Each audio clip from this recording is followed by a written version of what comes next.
Les vampires marchent parmi nous.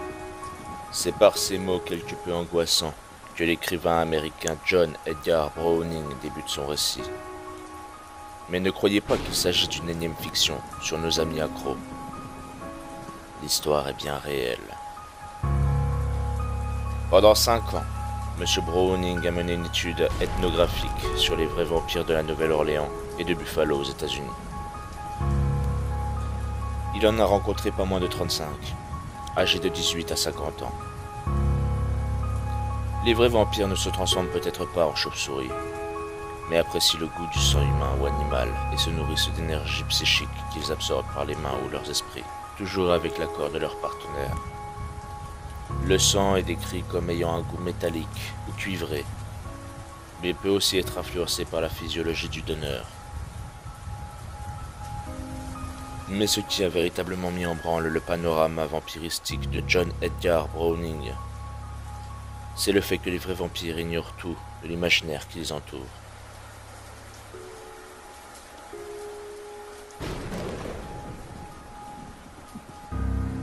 L'histoire suivante remonte à 1725. Elle fut rapportée par les autorités militaires impériales stationnées dans le village de Kizilova, en Serbie. Pierre Plogojevic.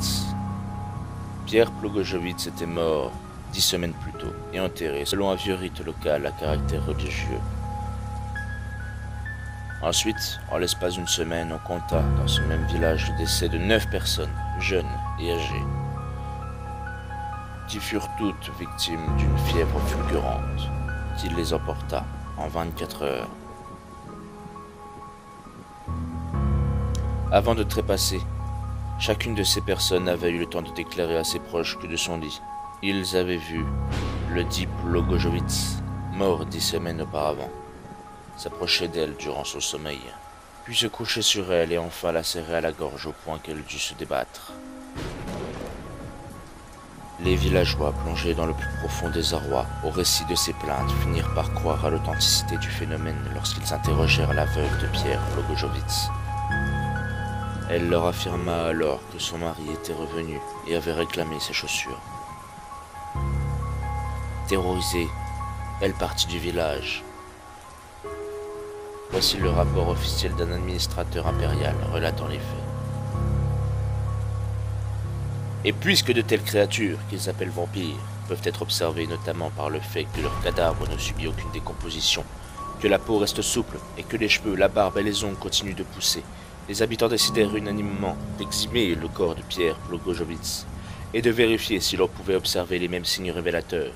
Ils m'envoyèrent une délégation qui, m'ayant relaté les faits, me demanda ainsi qu'au peuple d'être présent. Bien que je désapprouvasse d'abord une telle initiative, alléguant le manque d'enquête légale et approfondie par les autorités administratives ainsi que l'absence de témoignages sereins autour de telles rumeurs, ces gens ne voulurent rien entendre de mes raisons et me répondirent tout net que je pouvais faire ce que bon me semblerait.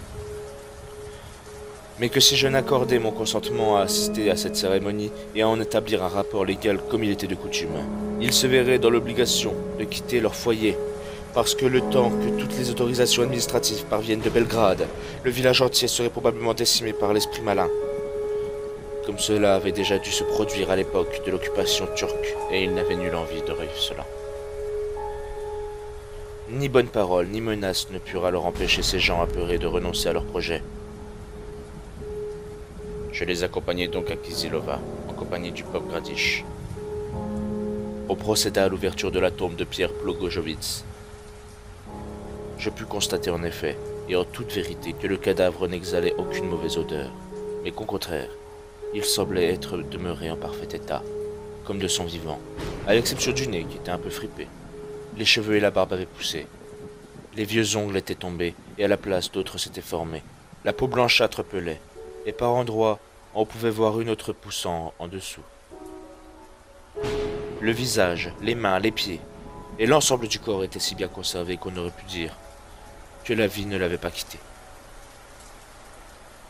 Ce n'est pas sans étonnement que je remarquai du sang frais dans la bouche du cadavre, et qui devait provenir, selon l'opinion commune, des cas pareils, des personnes que les vampires avaient tuées récemment. En bref, tous les indices propres à identifier cette sorte de gens, je veux dire les vampires, étaient bel et bien présents. Après un tel spectacle, et devant la détresse et l'horreur de la population, le Pop et moi-même dûmes laisser le villageois tailler un long pieu de bois et l'enfoncer à travers le corps du défunt. Lorsqu'ils lui percèrent le cœur, un énorme flot de sang vermeil s'en échappa, ainsi que de la bouche et des oreilles, en plus d'autres signes étranges que je ne citerai pas par décence. Finalement, toujours selon la coutume locale, on brûla le dit cadavre jusqu'à ce qu'il ne fût plus que des cendres. J'en informai alors mes distingués supérieurs, en les priant de considérer que si dans cette triste affaire, quelque faute avait été commise, elle devait être imputée non pas à moi-même, mais à la peur qui dictait sa loi à la populace.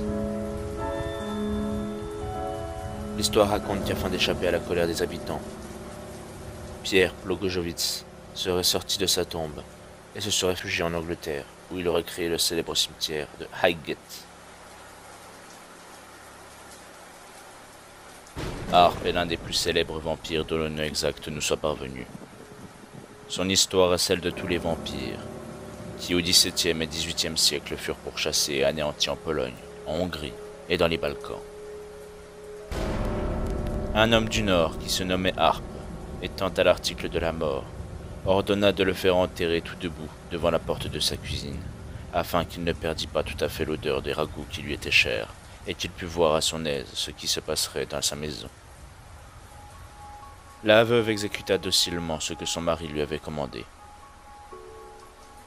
Quelques semaines après la mort de Harpe, on le vit apparaître sous la forme d'un fantôme hideux, qui tuait les ouvriers, et molestait tellement les voisins que personne n'osait plus demeurer dans le village. Un paysan nommé Olauspa fut assez hardi pour attaquer ce vampire, car c'en était un. Il lui porta un grand coup de lance et laissa la lance dans la plaie. Le spectre disparut. Le lendemain, Olaus fit ouvrir le tombeau du mort. Il trouva sa lance dans le corps de Harpe, au même endroit où il avait frappé le fantôme. Le cadavre n'était pas corrompu. On le tira de terre, on le brûla, on jeta ses cendres à la mer, et on fut délivré de ses funestes apparitions. Au cours de l'épidémie vampirique du XVIIIe siècle, qui sévit en Europe orientale, les religieux donnèrent l'exemple d'une crédulité sans borne.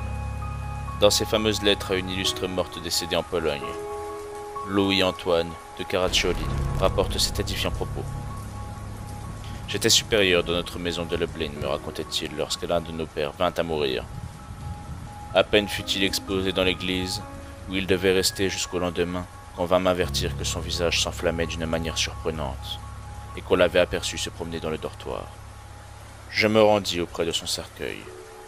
Je reconnus effectivement qu'il était rouge comme le feu, et lui ordonnai conséquemment, en vertu de la sainte obéissance, de ne troubler le repos de personne, et l'avertis que s'il s'avisait de faire le moindre bruit, je lui ferais couper la tête et enfoncer un pieu dans le cœur. C'est le moyen qu'on employait à l'égard de ceux que l'on croyait vampires comme un secret infaillible pour faire cesser leur scène tragique. Le tapage ayant recommencé quelques heures après, je descendis à l'église avec toute la communauté, et je dis au mort, dont le visage était tout enluminé: « Vous l'avez voulu, mon père. Ce n'est pas ma faute. Et pour vous punir de votre mutinerie, par le droit que j'ai comme votre supérieur, j'ordonne qu'on vous tranche la tête et qu'on vous frappe au cœur. » La chose s'exécuta sur le champ, et le vampire leva le pied à plusieurs reprises, et jeta un grand cri. Je m'imaginais que pour lors nous serions tranquilles. Mais un fracas épouvantable répandit l'alarme pendant toute la nuit, ce qui dura jusqu'au lendemain, où je me rendis encore auprès du cadavre pour lui signifier que puisque l'amputation n'avait pas pu le rendre sage, il serait brûlé, l'après-midi, au milieu même de la cour.